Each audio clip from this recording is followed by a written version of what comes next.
നമസ്കാരം, ഭാരത് ലൈവിലേക്ക് സ്വാഗതം. കഴിഞ്ഞ കുറേ ദിവസമായി സോഷ്യൽ മീഡിയയിലെ ചർച്ച സുജയ് പാർവതി റിപ്പോർട്ടർ TV വിട്ടു, BJP-യിലേക്ക് വരുന്നു, ബിഗ് TVയിലേക്ക് പോകുന്നു എന്നൊക്കെ തന്നെയാണ്. കഴിഞ്ഞ 3 വർഷമായി സുജയ് പാർവതിയാണ് കേരളത്തിലെ എല്ലാ സോഷ്യൽ മീഡിയ ഇടങ്ങളിൽ നിറഞ്ഞു നിൽക്കുന്ന ഒരാൾ. അതിന് കാരണം ഒരു സംഘി എന്ന പേരിൽ അവരുണ്ടാക്കിയ ഇമേജ് മാത്രമാണ്. ഏഷ്യാനെറ്റിലെ ഒരു സാധാരണ ആങ്കർ മാത്രമായിരുന്ന സുജയ് പാർവതി അവിടെ നിന്നും 24ലേക്ക് എത്തപ്പെടുകയായിരുന്നു. 24ൽ നിന്നും അവർ BMS പങ്കെടുത്ത ഒരു പരിപാടിയിലേക്ക്, എങ്ങനെയാണ് ആ പരിപാടിക്ക് വിളിച്ചതെന്നോ ആ പരിപാടിയിലേക്ക് ഇവർ എങ്ങനെ വന്നു എന്നൊന്നും നമുക്കറിയില്ല. ഇന്ന് വരെ BMS മറ്റൊരാളെയും വിളിച്ചിട്ടുമില്ല. മാധ്യമപ്രവർത്തകർ എന്ന രീതിയിൽ നിരവധി പേർ സംഘപരിവാർ അനുകൂലികളായി കേരളത്തിലുടനീളമുള്ളപ്പോൾ സുജയ് പാർവതിയെ മാത്രം എങ്ങനെയാണ് അവർ ഒരു പരിപാടിക്ക് വിളിച്ചതെന്നോ ആ പരിപാടിയിൽ സുജയ് പാർവതി പങ്കെടുക്കാനുണ്ടായ സാഹചര്യം എന്തെന്നും നമുക്കറിയില്ല. അതുകൊണ്ട് തന്നെയാണ് അന്ന് തൻ്റെ ഒരു പബ്ലിക് ഇമേജ് ബിൽഡിങ്ങിന്റെ ഭാഗമായി അല്ലെങ്കിൽ വേറെ ഏതെങ്കിലും രീതിയിൽ അറിയപ്പെടണമെന്നുള്ള ആഗ്രഹത്തിന്റെ ഭാഗമായാണോ സുജയ് പാർവതി ഇങ്ങനൊരു പരിപാടിയിലേക്ക് വന്നതെന്നും വ്യക്തമല്ല. ആ പരിപാടിയിൽ എത്തുന്നു. എല്ലാവരും പറയുന്നത് സുജയ് പാർവതി തന്റെ സംഘപരിവാർ അനുഭാവം പ്രകടമാക്കിക്കൊണ്ടാണ് ഏഷ്യാനെറ്റ് വിട്ടത്, ശബരിമലയിലെ സ്ത്രീ വിഷയവുമായി ബന്ധപ്പെട്ടാണെന്നൊക്കെയാണ് ചില ഓൺലൈൻ മാധ്യമങ്ങളൊക്കെ പറഞ്ഞു വെക്കുന്നത്.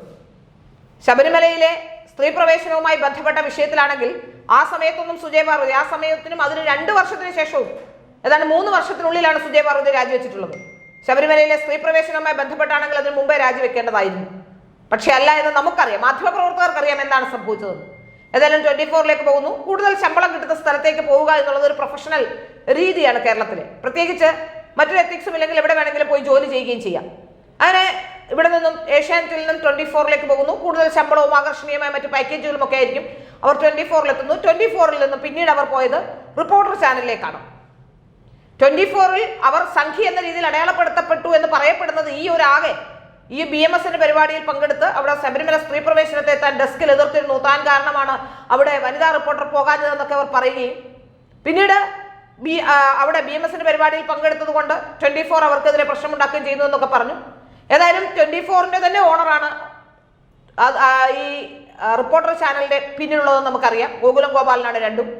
പിന്നീട് മനഃപൂർവ്വം ഉണ്ടാക്കിയ ഒരു വിവാദവും അതിന്റെ പിന്നാലെ റിപ്പോർട്ടർ ചാനലിലേക്ക് വലിയ റിപ്പോർട്ടർ, സംഘി റിപ്പോർട്ടർ എന്ന ലേബലിൽ അവർ അവരോധിക്കപ്പെടുന്നു. അതിനുശേഷം മീറ്റ് ദ എഡിറ്റർ എന്നൊരു പരിപാടി ഉണ്ടാകുന്നു.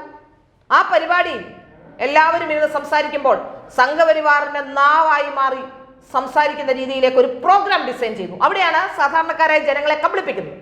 സാധാരണക്കാരായ സംഘപരിവാർ അനുകൂലികൾ വിചാരിക്കുന്നത് ഇതൊരു റിപ്പോർട്ടർക്ക് അങ്ങ് സാധിക്കുമെന്നാണ്. ഒരിക്കലും സാധിക്കില്ല. മാധ്യമപ്രവർത്തക എന്ന രീതിയിൽ എനിക്ക് പറയാൻ കഴിയും, കഴിഞ്ഞ 25 വർഷമായി മാധ്യമപ്രവർത്തനം നടത്തിക്കൊണ്ട് പോകുന്ന ഒരാളാണ് ഞങ്ങളൊക്കെ. ഞാൻ 2004 ഈ മാധ്യമപ്രവർത്തനത്തിൽ വരുമ്പോൾ തന്നെ ഞാൻ ജന്മഭൂമിയുടെ റിപ്പോർട്ടറായാണ് ആദ്യം വന്നത്. അതിനു മുമ്പ് ABVP-യുടെ ദേശീയ സമിതി അംഗമായിരുന്നു. അതിനുശേഷം ഞാൻ നേരെ റിപ്പോർട്ടറിലേക്ക് എത്തുന്നു. റിപ്പോർട്ടറിലേക്ക് എത്തുമ്പോഴും എൻ്റെ സംഘപരിവാർ ആഭിമുഖ്യം അവർ ചോദ്യം ചെയ്യുന്നുണ്ട്. ഞാൻ ചെയ്യുന്ന വാർത്തകളിലുടനീളം അവർ ക്രോസ് വെരിഫിക്കേഷൻ നടത്തുക പോലും ചെയ്തിട്ടുള്ളതായി എനിക്കറിയാം. അതിനുശേഷമാണ് പിന്നീട് റിപ്പോർട്ടർ സാധാരണ ഒരു നല്ല ജേർണലിസ്റ്റുകൾ ഉണ്ടായിരുന്ന ഒരു സ്ഥാപനം എന്ന രീതിയിൽ MV നികേഷ് കുമാറിന്റെ ആദ്യ കാലഘട്ടത്തിൽ, MV നികേഷ് കുമാർ നല്ല ജേർണലിസ്റ്റ് ആയിരുന്ന കാലഘട്ടത്തിൽ ഉണ്ടായിരുന്ന ഒരു സ്ഥാപനം എന്ന രീതിയിൽ ഒരു കൃത്യമായി തന്നെ നിലപാടെടുത്ത് മുമ്പോട്ട് പോയ സ്ഥാപനം എന്ന രീതിയിലായിരുന്നു റിപ്പോർട്ടർ ഉണ്ടായിരുന്നത്. അതിനുശേഷം പിന്നീട് MV നികേഷ് കുമാറിനുണ്ടായ ഒരു നയവ്യതിയാനം ആ ചാനലിലുടനീളം ബാധിക്കുകയും അങ്ങനെ മരം വെട്ടുകാർ, കേരളത്തിലെ മരം മുറി കൊള്ളക്കാർ അവിടേക്ക് വരികയും അവർ പണം കുറെ ആയി അവിടെ ഡംപ് ചെയ്യാൻ തുടങ്ങുകയും അങ്ങനെ ആ ഒരു മാധ്യമ സ്ഥാപനത്തിന്റെ എത്തിക്സ് മുഴുവൻ ഇല്ലാതാവുകയും പിന്നീട് അത് പുതിയ റിപ്പോർട്ടറായി പരിണമിക്കുകയും കുറെ പണം കൊടുത്ത് യാതൊരു ധാർമ്മിക മൂല്യങ്ങളും ഇല്ലാത്ത, ധാർമ്മികതയില്ലാത്ത മാധ്യമപ്രവർത്തനം നടത്തുന്നവരോടൊപ്പം ചേർന്ന് നിൽക്കാൻ പണം മാത്രം ലക്ഷ്യമിട്ടുള്ള മാധ്യമപ്രവർത്തകർ തയ്യാറായി എന്നുള്ളതാണ് ഏറ്റവും പ്രധാനപ്പെട്ട കാര്യം. അങ്ങനെ പണം മാത്രം ലക്ഷ്യം വെച്ചുകൊണ്ടും പദവി ലക്ഷ്യം വെച്ചുകൊണ്ടും തന്നെ പബ്ലിക് ഇമേജ് ബിൽഡ് ചെയ്യാൻ ലക്ഷ്യം വെച്ചുകൊണ്ടും പലരും ആ മാധ്യമ സ്ഥാപനത്തിലേക്ക് എത്തി. അങ്ങനെ എത്തിയവരിൽ ഒരാളായിരുന്നു സുജയ് പാർവതി. ഇത് ആദ്യകാലത്ത് ഞാൻ ചൂണ്ടിക്കാട്ടിയിട്ടുണ്ട്. ഒരു കാലത്തും സംഘപരിവാർ ആഭിമുഖ്യം ഉണ്ടായിരുന്നു എന്ന് ഇപ്പോൾ പറയപ്പെടുന്ന ഇവരെ മാധ്യമ പ്രവർത്തനത്തിന്റെ ഏതാണ്ട് 20 വർഷക്കാലം ഞങ്ങളാരും ഒരു ഇടത്തും എന്നെ പോലുള്ള നിരവധി പേർ മാധ്യമപ്രവർത്തന രംഗത്ത് സംഘപരിവാർ അനുകൂലികളായുണ്ട്. പക്ഷെ ആരും ഒരിടത്തും കണ്ടിട്ടുമില്ല, കേട്ടിട്ടുമില്ല, അങ്ങനെ ഒരു കാര്യം അറിഞ്ഞിട്ടുമില്ല. ഒരു സുപ്രഭാതത്തിൽ ഇവർ സംഖ്യയെ അവരോധിക്കപ്പെടുന്നു. കേരളത്തിലെ സംഖ്യകളെല്ലാം കൂടി അവരെ തലയിലെടുത്ത് വെച്ചുകൊണ്ട് നടക്കുന്നു. അത് കഴിഞ്ഞ് സംഘിയാണ്, കണ്ടില്ലേ സംഘപരിവാറിന്റെ കാര്യം പറയാൻ അവിടെ ഒരാളില്ലേ എന്ന രീതിയിൽ പ്രൊജക്ട് ചെയ്യപ്പെടുന്നു. സംഘപരിവാർ വേദികളിൽ വരുന്നു. ഇപ്പോൾ പല വേദികളും അവർക്ക് ലഭ്യമാകുന്നു. ആ വേദികളിലൊക്കെ വന്ന് പ്രസംഗം നടത്തുന്നു. അങ്ങനെ ഒരു സെലിബ്രിറ്റി സ്റ്റാർഡം, ഒരു 3 വർഷം കൊണ്ട് അവർക്ക് കിട്ടിയ സെലിബ്രിറ്റിയും സ്റ്റാർഡവും ഒക്കെ കിട്ടിയത് ഈ സംഘപരിവാറിന്റെ ബലത്തിൽ തന്നെയാണ്. ഇപ്പോൾ നമുക്ക് മനസ്സിലാക്കാൻ സാധിക്കുന്നത്, ഇപ്പൊ എനിക്ക് മനസ്സിലാക്കാൻ സാധിക്കുന്നത്, സാധാരണഗതിയിൽ ഈ ഒരുപാട് പ്രൊഫൈലുകൾ, സോഷ്യൽ മീഡിയ പ്രൊഫൈലുകൾ എല്ലാം PR ചെയ്യുന്ന പ്രൊഫൈലുകളാണ് 90%. ആ PR പ്രൊഫൈലുകൾ വാഴ്ത്തിപ്പാടുകയാണ് അവരെ കുറിച്ച്. ഇവർ BJP സ്ഥാനാർത്ഥിയായി വന്നാൽ ജയിക്കുമോ, നിങ്ങൾ വോട്ട് ചെയ്യുമോ, അവർ ബിഗ് ടിവിയിലേക്ക് പോകുന്നു എന്ന് മനസ്സിലാക്കുമ്പോൾ പോലും ഒരു വഴിയിലൂടെ PR നടത്തുന്നതിൽ അവർ അഗ്രഗണ്യാണെന്ന കാര്യത്തിൽ സംശയമില്ല. PR നടത്തിക്കൊണ്ട് തന്നെയാണ്. അല്ലെങ്കിൽ ഞാൻ ചോദിക്കുന്ന ഒരു നിസ്സാരമായ സംശയം, ഏതാണ്ടൊരു 10-15 വർഷങ്ങൾക്ക് മുമ്പ് നടന്ന ഇവരുടെ വിവാഹം, ആ വിവാഹ ഫോട്ടോ വരെ പുറത്തു വരുന്നുണ്ട്. ഇവരുടെ വിവാഹം അന്ന് വലിയ വാർത്തയാകേണ്ട കാര്യമുള്ള ഒരു വിവാഹമായിരുന്നില്ല. ഇവരുടെ ഭർത്താവിനെ സംബന്ധിച്ച് ഇവരുടെ ഭർത്താവ് അധികം അറിയപ്പെടുന്ന ഒരാളുമല്ല. ഇവർ മാത്രമാണ് അന്നും ഒരു സാധാരണ ജേർണലിസ്റ്റായി ഇവരുടെ വിവാഹ ചിത്രം ആരും എടുത്ത് സൂക്ഷിച്ചു വെക്കാനുള്ള സാഹചര്യമില്ല. ആ വിവാഹ ചിത്രങ്ങളൊക്കെ ഇപ്പോൾ പുറത്തു വരുന്നുണ്ടെങ്കിൽ തീർച്ചയായും അത് 100% ഉറപ്പാണ് അവർ തന്നെ നൽകുന്ന പബ്ലിക് റിലേഷൻകാർക്ക് അവർ തന്നെ നൽകുന്ന ഫോട്ടോയാണെന്ന് കാര്യത്തിൽ സംശയമൊന്നുമില്ല. നമുക്കതിനകത്ത് സംശയിക്കേണ്ട കാര്യമില്ല. അതിന് പാഴുപടിപ്പര പോയി പ്രശ്നം വെക്കേണ്ട കാര്യവുമില്ല. ഇത് എവിടെ നിന്നാണ് വരുന്നതെന്ന് മനസ്സിലാക്കാൻ. അപ്പോൾ തന്റെ ഇമേജ് ബിൽഡ് ചെയ്യാൻ വേണ്ടി ഏതാണ്ട് ഒരു 3 വർഷം കേരളത്തിൽ വളരെ മികച്ച ജേർണലിസ്റ്റുകൾ പല സ്ഥാപനങ്ങളിലുമുണ്ട്. വളരെ മികച്ച ആങ്കർമാർ, വിവരമുള്ള ബോധമുള്ള ആങ്കർമാർ പല സ്ഥലങ്ങളിലുമുണ്ട്. ഇപ്പോൾ ഇവർ ആങ്കറായി കഴിഞ്ഞൊരു വിഷയങ്ങൾ പഠിച്ചവതരിപ്പിക്കുന്നതിലൊക്കെ മിടുക്കിയൊക്കെയാണ്. അന്നും വളരെ ആക്റ്റീവായിട്ടുള്ള, വളരെ നല്ല ഹെൽത്തി ആയിട്ടുള്ള, രാവിലെ മുതൽ വൈകുന്നേരം വരെ ഒരിടത്ത് നിന്നാലും ഒരു തളർച്ച ബാധിക്കാത്ത വളരെ ആക്റ്റീവായിട്ടുള്ള ഒരു ജേർണലിസ്റ്റാണെന്ന് നമുക്ക് അവർക്കും അറിയുന്ന കാര്യമാണ്. പക്ഷേ ഇപ്പോൾ സംഖ്യകളെല്ലാം കൂടി അവർ നിലപാട് കൊണ്ട് രാജിവെച്ചതാണ് എന്നൊക്കെ പറഞ്ഞ് പ്രചരിപ്പിക്കുന്നുണ്ട്. അവർ നിലപാട് കൊണ്ട് രാജിവെച്ചു എന്നും നിലപാടുകളുടെ രാജകുമാരി എന്നും വാഴ്ത്തിപ്പാടുന്നതിന് ഒരു തരത്തിലും അംഗീകരിക്കാൻ കഴിയില്ല.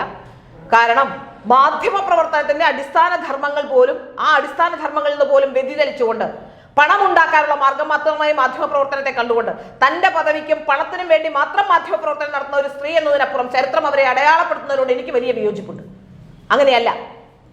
കാരണം പണം ഉണ്ടാക്കാൻ വേണ്ടി മാധ്യമപ്രവർത്തനം നടത്തുന്നത് കൊണ്ടാണ് എവിടെയും കോംപ്രമൈസ് ചെയ്യാനും ഏത് സ്ഥാപനത്തിലും ജോലി ചെയ്യാനും ഏത് സ്ഥലത്തും ജീവിക്കാനും കഴിയുന്നത്.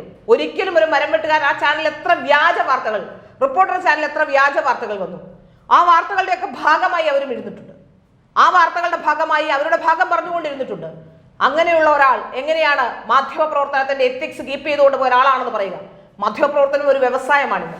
എന്തും ചെയ്ത് പണം ഉണ്ടാക്കണമെന്ന് കൂട്ടുന്ന, അല്ലെങ്കിൽ എന്തും ചെയ്ത് പണം ഉണ്ടാക്കണമെന്ന് വിചാരിക്കുന്ന ഒരു കൂട്ടം ആൾക്കാർ ഈ മാധ്യമപ്രവർത്തന രംഗത്തെ വലിയ രീതിയിൽ മലീമസമാക്കുന്നുണ്ട്. അത്തരത്തിലൊരാൾ തന്നെയായിരുന്നു ഇവരും എന്ന കാര്യത്തിൽ സംശയമില്ല. ഇപ്പോൾ അവർ പോകുന്നത്, വലിയ സംഘപരിവാറിന്റെ നാവായി വാഴ്ത്തിപ്പാടുന്നവർ ഇപ്പോൾ പോകുന്നത് ബിഗ് ടിവിയിലേക്കാണ് എന്നാണ് പറയപ്പെടുന്നത്. എനിക്കതിൽ ക്ലാരിറ്റി ഇല്ല. കാരണം ഈ BJP-യിലേക്ക് പ്രവേശനം ചെയ്യുന്നുണ്ടോ, BJP ഇവരെ ജയിപ്പിക്കുമോ, BJP-യിൽ നിന്നാൽ ഇവർക്ക് വോട്ട് ചെയ്യുമോ എന്നൊക്കെ PR ചെയ്യുമ്പോൾ അവർ കുറച്ചു കാലം ഇങ്ങനെ നിൽക്കട്ടെ എന്നാണ് ഞാൻ ഒരു 2 ആഴ്ച കഴിഞ്ഞ് പറയാമെന്നൊക്കെ പറയുമ്പോൾ ഏതെങ്കിലും തരത്തിൽ സാധ്യത സ്ഥാനാർത്ഥിയാകാനുണ്ടെങ്കിൽ അത് ഉപയോഗിക്കാനുള്ള സാധ്യതയാണോ എന്ന് എനിക്കറിയില്ല. അത്തരത്തിലുള്ള ശ്രമങ്ങളൊക്കെ നേരത്തെ ഉണ്ടായിട്ടുണ്ട്. കഴിഞ്ഞ തെരഞ്ഞെടുപ്പിലുമൊക്കെ അത്തരം ശ്രമങ്ങൾ അവർ നടത്തിയിരുന്നു. അപ്പോൾ അതിൽ നമുക്ക് മനസ്സിലാക്കാൻ സാധിക്കുന്നത് അങ്ങനെ എന്തെങ്കിലും ശ്രമം ഉണ്ടോ എന്ന് അറിയില്ല. ഏതായാലും അങ്ങനെയുള്ള ശ്രമങ്ങൾ ഉണ്ടാകാനുള്ള സാധ്യതകളുണ്ട്. പലരും അവരെ മത്സരിപ്പിക്കണം എന്ന് ശക്തമായി ആവശ്യപ്പെടുന്നു എന്നൊക്കെ പറഞ്ഞുകൊണ്ടാണ് ഈ സോഷ്യൽ മീഡിയ ഇത് വരുന്നത്. എന്നാൽ BJP-യിൽ അന്വേഷിക്കുമ്പോൾ, BJP-ക്കാരോട് BJP-യിൽ അന്വേഷിക്കുമ്പോൾ അവിടെ അങ്ങനെ ഒരു തീരുമാനവുമില്ല, അങ്ങനെ ഒരു അന്വേഷണവുമില്ല. അവർക്ക് കാര്യങ്ങൾ ഏതാണ്ട് ബോധ്യപ്പെട്ടിട്ടുണ്ട്. സംഘപരിവാറിനും BJP-ക്കും ഒക്കെ ഇവരുടെ ഈ കാട്ടിക്കൂട്ടലുകളെ സംബന്ധിച്ച് ബോധ്യപ്പെട്ടിട്ടുണ്ടെന്നാണ് ഞാൻ മനസ്സിലാക്കുന്നത്. ഇനിയും നമ്മൾ ആലോചിച്ച് നോക്കിയാൽ മറ്റൊരു പ്രധാനപ്പെട്ട ഇവർ ഇനി പോകുന്നത് ബിഗ് ടിവിയിലേക്കാണെന്ന് പറയപ്പെടുന്നു. ഈ ബിഗ് ടിവി എന്ന് പറയുന്നത് തെലങ്കാനയിലെ ചീഫ് മിനിസ്റ്ററായ രേവന്ത് റെഡ്ഡിയുടെ സഹോദരനും അവരുടെ ഒരു സുഹൃത്തുമൊക്കെ ചേർന്ന് നടത്തുന്ന സ്ഥാപനമാണ്. അതായത് കോൺഗ്രസിന്റെ ഫണ്ട് കൊണ്ട് നിർമ്മിക്കുന്ന, കോൺഗ്രസിന്റെ ഫണ്ട് കൊണ്ട് കെട്ടിപ്പൊക്കുന്ന ഒരു സ്ഥാപനം. കേരളത്തിൽ കോൺഗ്രസ് അധികാരത്തിൽ വരാൻ സാധ്യതയുള്ള, CPM-നും കോൺഗ്രസിനും ഒരുപോലെ പ്രാധാന്യമുള്ള ഒരു സംസ്ഥാനമാണ് കേരളം. നമുക്കറിയാമല്ലോ. കാരണം കോൺഗ്രസിനും എന്തെങ്കിലും ഇനി കൂടുതലായി പ്രതീക്ഷിക്കാനുണ്ടെങ്കിൽ കേരളത്തിൽ നിന്നേ പ്രതീക്ഷിക്കാനുള്ളൂ, CPM-നും എന്തെങ്കിലും പ്രതീക്ഷിക്കാനുണ്ടെങ്കിൽ കേരളത്തിൽ നിന്നേ പ്രതീക്ഷിക്കാനുള്ളൂ. അതേ അവസ്ഥയാണ്. ദേശീയ തലത്തിൽ ഈ 2 പാർട്ടികളും ഇല്ലാതായിക്കൊണ്ടിരിക്കുകയാണ്. അപ്പോൾ കേരളത്തിലാണ് ആകെയുള്ള പിടിവള്ളി.